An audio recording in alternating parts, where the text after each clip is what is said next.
Star Trek The Next Generation: A Final Unity is a point-and-click adventure game released 1995, just a year after the TV show finished airing. It has all the real actors for the main characters doing voice lines, such as Patrick Stewart, Jonathan Frakes, and Brent Spiner. What brings an archaeologist of your stature to such a remote planet? In addition to the fun and entertaining away missions that constitute of talking to NPCs and solving puzzles, there are ship-to-ship combat sections which are not enjoyable. Thankfully, they are relatively few.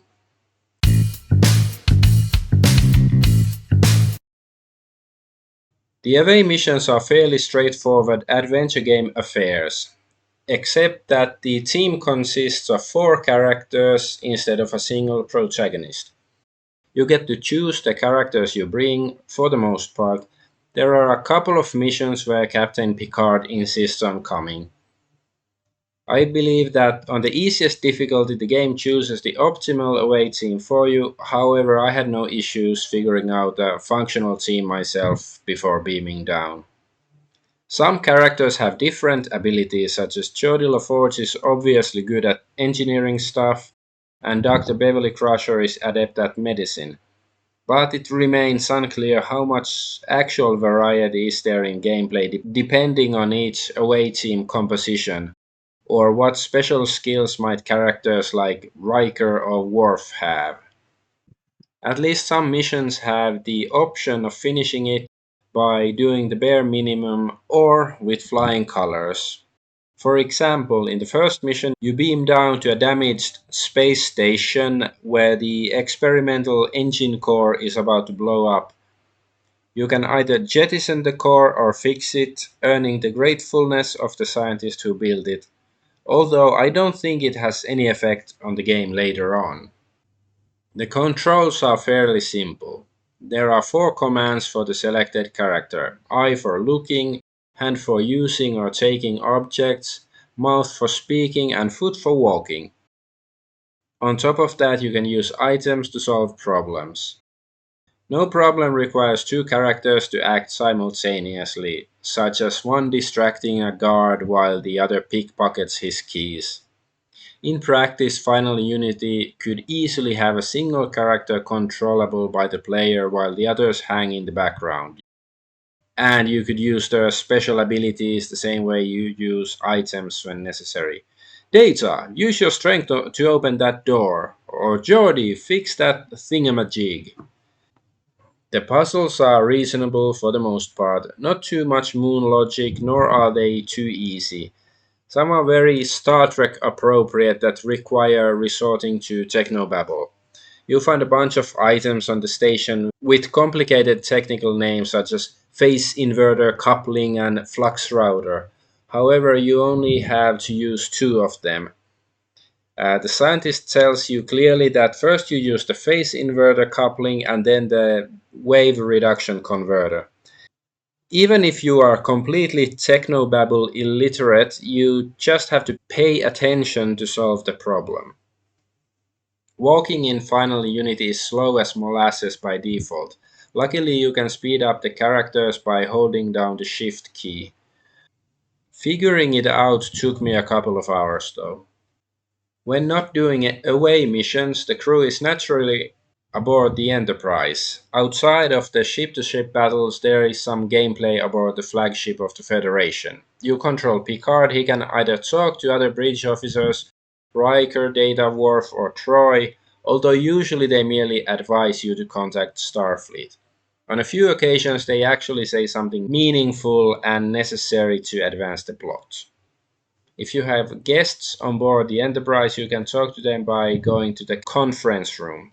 Then, of course, you can zip around with your starship in space in warp.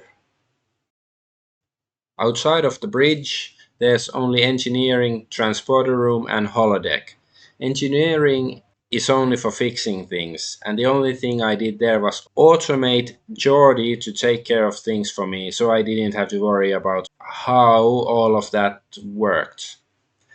The transporter room is only for choosing the members of an away team and beaming down, and the holodeck only shows cutscenes from the game.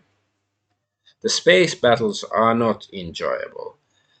The mechanics are confusing and random, while the visual representation is also unclear at times. You can try to battle it out yourself or let Worf handle things. In the end, I can't say if there was much difference since the only constant was that you needed a bit of luck and perseverance to win the tougher battles. Whether Worf was in charge or not didn't matter that much. Once I fought several minutes against a difficult enemy before perishing. Next time I tried with Worf and he lost in less than a minute. The time after that he would do better though. You can raise shields, fire phasers, and photon torpedoes. There are several different combat maneuvers to choose from, yet it's not clear what do they actually do mechanics-wise. The one tactic I learned was that you should use phasers until the enemy's shields were down and then blast them with a torpedo. Perhaps the ship-to-ship combat system would seem more interesting if you spent some time trying to understand it, but since I managed to get past it without having to do so, it would be a waste of time. The most difficult part of the entire game was trying to dock into a friendly space station, though. The phasers on the ship never run out, although they can be damaged, but you have a limited supply of photon torpedoes. To get more of them and to do some repairs, you have to dock to a station. I went to the right star system and located the station, but for some reason, actually managing to dock into it took a lot of trying until I succeeded. And to this day, I still don't know what I did wrong and why did it suddenly succeed. Was it a bug? Was I doing something wrong until I did it right? The few other times you have to mess with the confusing astrogation system aren't that exciting either. Final Unity would also crash when a certain space battle started. This would happen every time, and I am not the only one who has had such problems with Final Unity. Whether it's an issue with modern computers and DOSBox or already plagued players in the 90s, I cannot say. Fortunately, I was able to fix it fairly easily by asking Grok of all things. The AI actually proposed a workable solution. I think changing the core to normal did it, although it seemed to slow the game down a bit.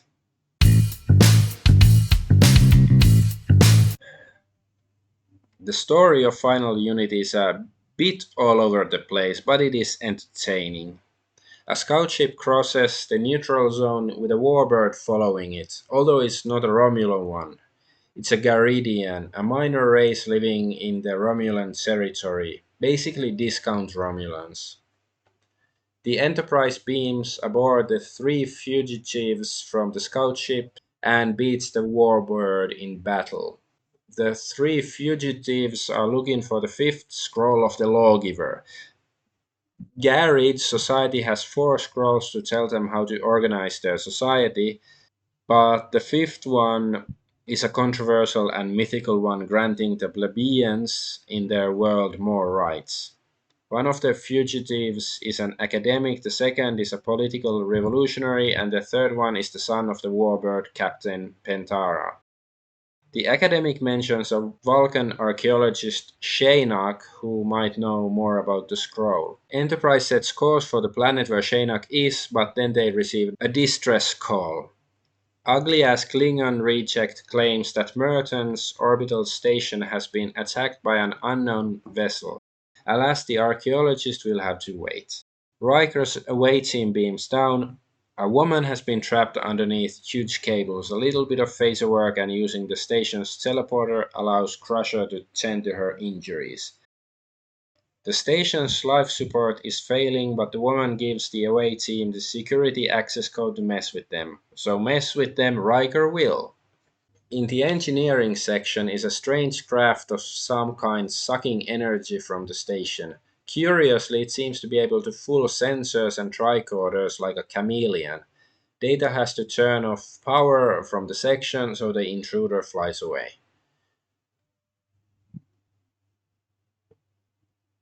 Then the away team meets the scientist who is manually compensating for the fluctuations of the station's experimental power core. Jodie fixes some damage caused by the intruder using fancy trinkets they picked up. After that, the situation is under control and they can beam back. Next stop is Horst 3, where Shaynock's archaeological dig is located. He is excavating the ruins of a Chodak outpost. They were an ancient advanced empire that disappeared eons ago. He has uncovered some isolinear data rods and sent them to the Mertens station for study. Curious. When asked about the fifth scroll, the Vulcan speaks of Caridians who brought it to a planet 1,000 years ago that is currently in Federation space. Yet he does not know where that place is. Then Admiral Redneck from Starfleet contacts Picard asking the Enterprise to go to a planet called Morassia to find an exobiologist who has gone missing. Her name is so unpronounceable Her name is Dr. V. Hunforsch. that not even H.P. Lovecraft could have uttered it in his most demented dreams. Morassia is a huge nature preserve, a matriarchal society, and a planet applying for Federation membership. The starship warps over there and talks with Constable Lixa, a sapient orangutan. The constable does not seem concerned over the disappearance of the exobiologist. Perhaps she just went on a field trip. Before beaming down, the constable informs the crew that weapons are not allowed on the planet. Once down there, Constable Orangutan admits not many people like the exobiologist, and she'd even made accusations of smuggling banned species into the habitat. Investigating the exobiologist's lab does not yield much info, but at least Data finds a few probes that are used to take biological samples and animal carcasses as well. Free loot is free loot. There are few different kinds of biotopes with unique flora and fauna. The away team has to painstakingly take several samples from different places to get somewhere. Hey, at least the tedium feels realistic. Upon examining the samples in the lab, you find out some dead animals have been drained of electrical energy. Some animals appear to be tagged incorrectly. For example, the ID tag on a wolf claims it is a pig. Then Lieutenant Commander Data realizes he can use the absent scientist's phone to call her pals. Tracker Melas mentions how the nature preserve has had power outages, and there was a blowout between the exobiologist and the constable orangutan over the mistagged animals, and she suggested animals were smuggled. When Constable Ook Ook is asked about the smuggling allegations, he explains that the exobiologist found an animal from a Romulan planet that was tagged as a similar legal animal. They are banned from import by Federation law. The constable blames the supplier, Aramut, a Ferengi. Back on social media, Data calls consultant idiot something. He was the last one to see the exobiologist before her disappearance. When asked about the Romulan animal, he wagers it was smuggled in and suggests the Watchers, some sort of zookeepers, might be responsible. They had asked for importing banned species for study several times but were rejected. They might be responsible for why she is missing. Apparently, only Watchers are able to reprogram ID tags. After a bit more of studying biological samples, healer Zolis, another orangutan, comes online. She suggests Alamut might have been supplying the Watchers with illegal species. Like most Ferengi, he's sus, yet Yidia had recommended him to be the supplier despite knowing about his reputation.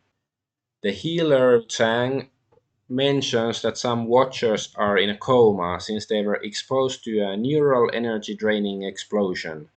So the only Watcher on duty is some guy called Zudan. Some animals had also experienced energy drain, suggesting a possible connection. Zudan is at the quarantine shelter where a cage had been destroyed from the inside. He mentions a 2-meter long reptile that had been in the cage before it was destroyed. The comatose Watchers had been next to the cage, and the reptile is missing. Troy suggests the reptile might be responsible for the energy drain in animals and people, but Zudaan rejects the idea since it hadn't been spotted anywhere near the drained animals. A big animal like that is hard to miss. Troy refers to the Next Generation episode Time's Arrow about aliens that consume human neural energy and could turn invisible by phasing out of the time continuum. Therefore, the reptile must be doing the same. The Watcher Utan thinks Yidia is sus and always borrowing animals for his pleasure, science. Troy seems to agree, as she says that Yidia persuaded Constable Orangutan to use the Ferengi services, is capable of verifying mistagged species, and has access to neurotranquilizers that could knock out the exobiologist. He seems to be the culprit. Once the constable is presented with the evidence, she sends somebody to arrest Yidia.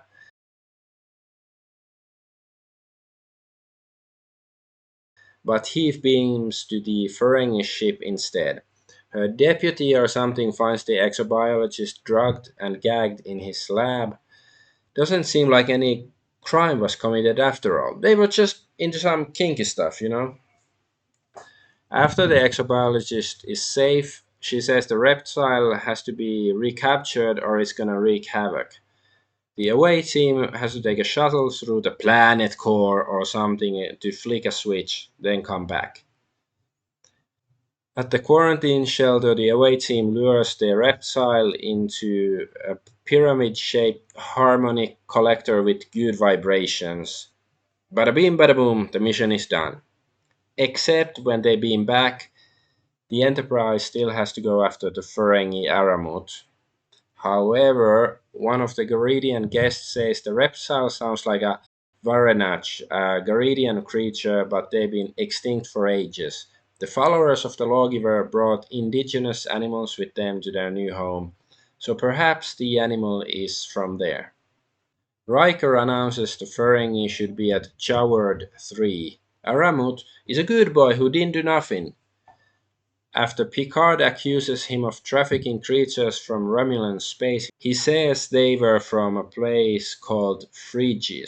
The two captains cut a deal. Aramut offers Yidia and tells about strange Romulan fleet movements. Their fleet has been refitted. The warbirds have improved their speed at the expense of the weapon systems and the cloaking device. Almost like they were preparing for a race. Riker informs us that the animals come from Shoniosho Epsilon 6, or as the Ferengi called it, Phrygia. Initially, it appears the planet is uninhabited. However, one of the Garidian guests manages to contact the locals who are in hiding by quoting the scroll scriptures. Eventually, a silly conehead discount high elf from Warhammer hails the Enterprise. Indeed, the Ferengi had been buying animals from them. The conehead, called Chancellor Larak, also explains they have chameleon cloaking technology. He allows the away team to beam down, but forbids Garidians from doing so. Larak tells Riker that the religious community on the planet has split into multiple factions and they compete in something called the Declaratory. The winner is able to steal loot from the loser. And the pyramids on the planet are of Chodak design, the ancient civilization that the Vulcan was studying. How coincidental! Inside a temple, the songmaster gives the away team a blobby, weird music device. He explains his set had lost some loot in the declaratory. Further north is an S&M temple with an ancient force field. The Gynarch explains she had lost her vibrator of light, scepter of light in the declaratory. It all looks a bit drowish to me. Outside the Hall of Triumph loiters the Arch-Russian, Arch-Raisin. He explains the leader of his sect, Aelant, vanished through the door of enlightenment behind them a month ago. There's a gatekeeper who asks any passerby to answer these questions 23. The gatekeeper is a gargoyle statue of some sort. All party members fail to answer its questions until Worf realizes to give open-ended and pointless answers, which please the gatekeeper. Inside is some guy trapped inside a stasis field. A plaque is written in the Chodak language giving instructions to operating the panel next to it, yet no one in the away team can read it. Conehead Larak uploads a Chodak dictionary into the team's tricorder. With instructions deciphered, Data can deactivate the stasis field. As thanks, Elond hands over a couple of weird baubles he'd picked up when he arrived in the room, as well as the key to their vault, which contains trophies they've earned during the declaratory. However, he allows Riker's team to take only 3 items. From the vault, Riker picks up a sonic thingy and a golden ring for the Songmaster, and the dildo scepter for the Gynarch. The Songmaster expresses his gratitude by giving more musical blobs. The Gynarch, on the other hand, lowers the force field in her temple as thanks. It reveals an ancient Chodak teleporter, and just coincidentally it's activated by playing music with the blob thingies. The away team is teleported into a room with a floating chessboard that appears and disappears based on the kind of music you play. More instruments placed on the sides allow for more combinations, and eventually Worf reaches the door and uses one of the baubles to open it. On the other side is the fifth scroll floating in some ominous green crystal alcove. After beaming up, a Garidian warbird captained by Pentara decloaks.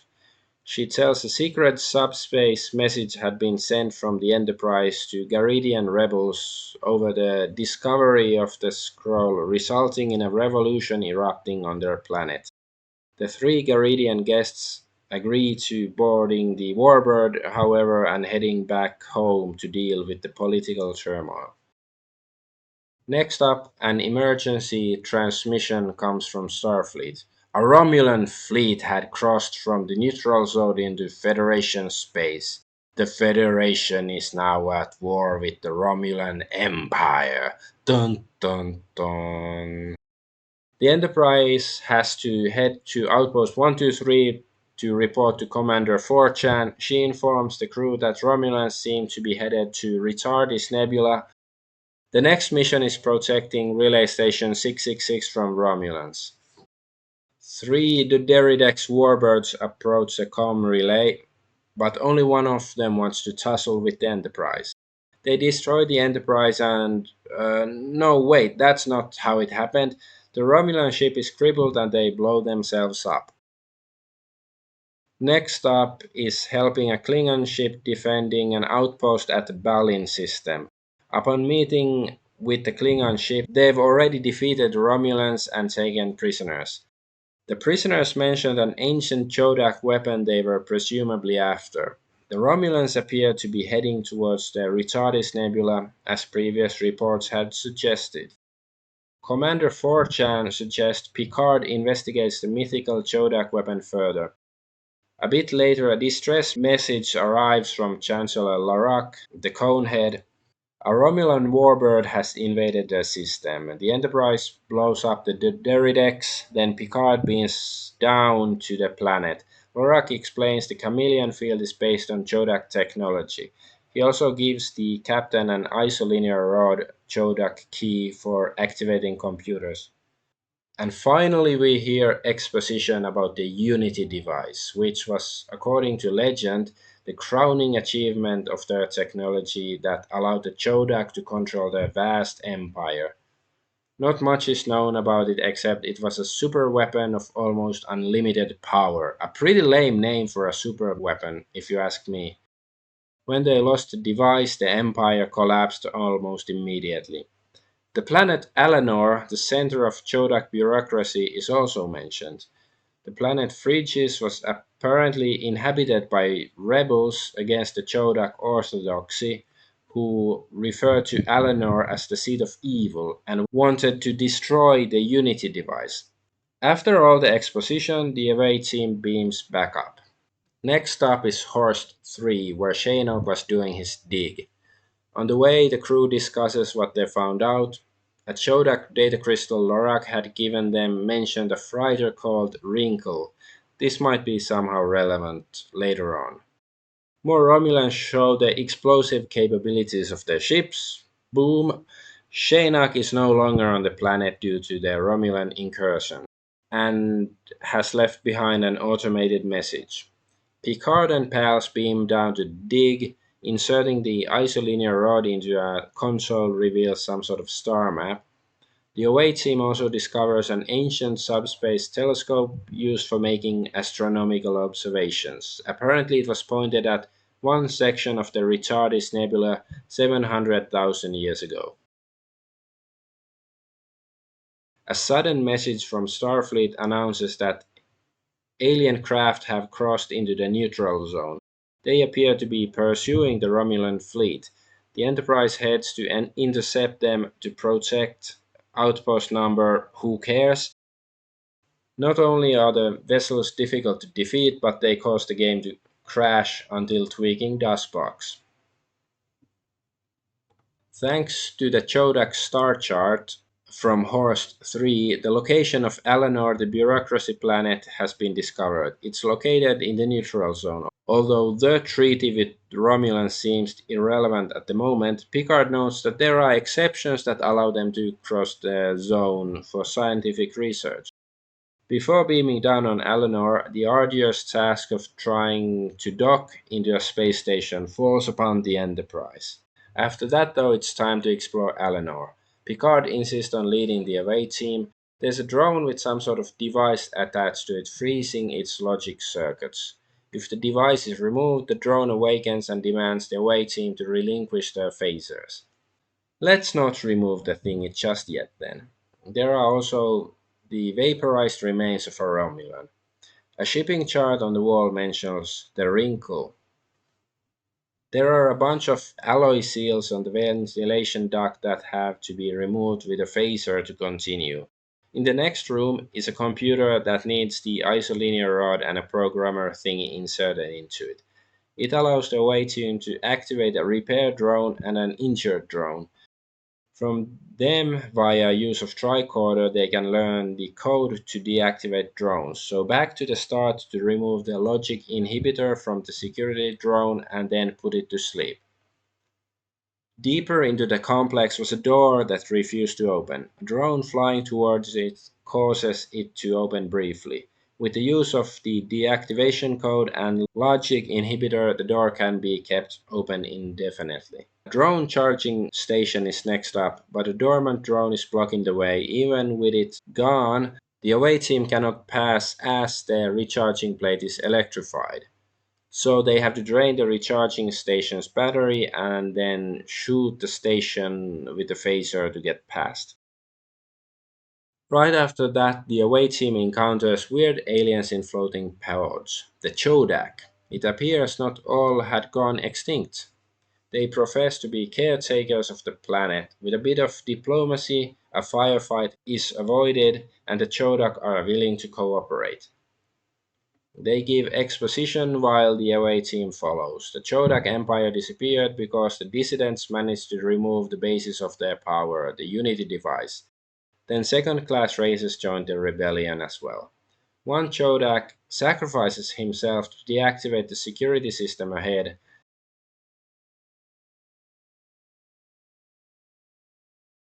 Later on, there's a terminal that needs the isolinear rod. After inserting it, the Chodak boss introduces himself as Admiral Brodnak. He searches the computer for info about the Unity device. Predictable change in real space. The Unity device is already being used to make the universe a better place for Chodaks. It has pacified regions of the Empire facing civil unrest. The rebels had sent it into the future and it would reappear only at certain intervals. One of those intervals is near. Brodnak pinpoints the location, erases the file, and leaves the away team behind.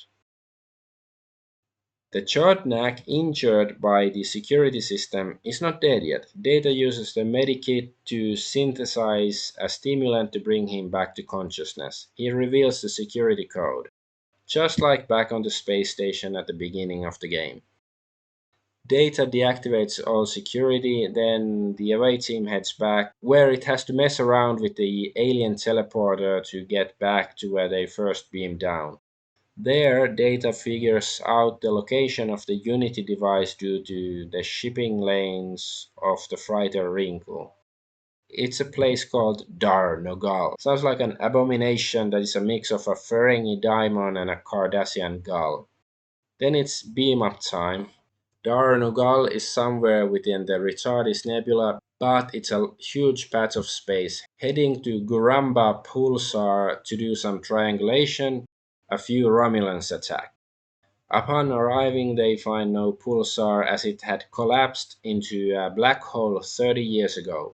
Troy somehow knows astrophysics and suggests they travel 30 light years away to observe the light in the location before the pulsar collapsed. So back into Romulan territory they go. They spit on that thing and finally arrive at the Unity device. It's some huge ass Dyson sphere looking thing. A Gariadian warboard decloaks and Captain Pentara shows her mid-face once again. There seems to be a full-blown commie revolution going on in her homeworld. She wants the Unity device to fix their shit. Then the Chodak arrive as well. Both Chodak and Garidians send a shuttlecraft towards the Unity device, as beaming is not an option. Picard does likewise. Soon upon arrival, the away team members stand on a transporter pad. On the other side, Picard finds himself alone. A weird glowing light explains it had chosen Picard to act as the representative of the Federation. There will be tests. Great. Picard meets Pentara and Broadnack. The three of them step into an airport shuttle thingy to experience a discount version of Kubrick's 2001 A Space Odyssey. Upon arriving at the destination, there are 3 doors. Broadnack goes to check out one, while Pentara suggests Picard they cooperate. Picard agrees as the name of both captains starts with the same letter. Entering a door, Picard sees an eerie apparition of himself surrounded by a green glow. He claims to be Picard from the future and hands our Picard a weird artifact and warns him not to trust the aliens. Then Picard has to solve a puzzle with a children's building block donut. Afterwards, the true test begins. The 3 contestants can cause pain to each other with the device. Picard and Pentara side with each other against the Chodak and kick his ass. Broadnack is convinced to cooperate with the others after the loss. Picard gets the donut blocks from the others to solve another puzzle to lower a force field, allowing access to a new area. They are separated from the shiny thing by a huge gap. Future Picard tells present Picard to use the artifact. Doing so beams him to the other side, so he can pick up the symbol. The captain then beams his competitors over to him as well for teamwork. The symbol opens the door. On the other side is a stasis chamber with a creepy green dude. Picard opens the chamber. The alien asks all candidates why they deserve the Unity device. Broadnack claims access to it is his birthright. Pentara says whoever controls it controls the galaxy, so they deserve it as much as anyone else. Garidians are weak, but it would make them strong. Picard states he wants to ensure its use for the good of all species and unlocking the mysteries of the universe. The green guy says Pentara is the only one who gave her honest answer, so she deserves it. Pentara walks away only to be teleported to the chamber where the green alien was. It was a trick. Picard lets her out despite her betrayal, since teamwork is good. Finally, they are nearing the control center. A weird condom worm monster out of H.R. Geiger's Nightmare speaks to the group and claims they have proved themselves worthy of the Unity device. The condom monster announces that the Borg invasion fleet has been detected and that the Borg will destroy the Federation, Garidians, and Chodak in 1.2 years. Picard and new pals are told to select a response to the threat. The two responses available are either to destroy the Borg fleet or eliminate their whole race. Both are the wrong answer, however, leading to the bad ending. The correct answer is to shut off the machine. The Unity condom explains it is some sort of collective entity existing in different points in time, meant to guard the Unity device or something. They need someone from this time period to join them. Admiral Brodnack agrees to do so.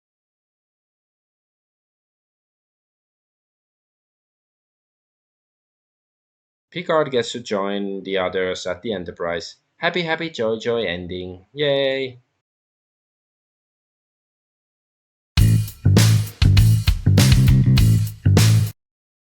I recommend Final Unity for any Star Trek fans. It's probably the best next generation game out there, at least in the sense of capturing the essence of the TV series. Although I can't say I've played all of them or even most. But the focus in many other games seems to be on different things. The Transinium challenge from 1989 looks fascinating, however. Graphically, Final Unity is functional. The character models aren't pretty, but everyone is recognizable. The backgrounds are decent, but LucasArts games that predate Final Unity tend to be aesthetically more pleasing. Voice acting is mostly fine, but on a few occasions the actors seem to be phoning it in. The puzzles are decent, they tend to make sense logically and or fit the spirit of Star Trek. There wasn't any puzzle I absolutely hated except trying to dock into the space station. Yet there are no particularly memorable dilemmas to overcome either. The tests leading to the Unity device feel a bit rushed, as if the developers just wanted to finish the game. Reaching the control room, the Unity device just brings up the Borg and asks whether you want to destroy all of them or just some of them, but you reject both.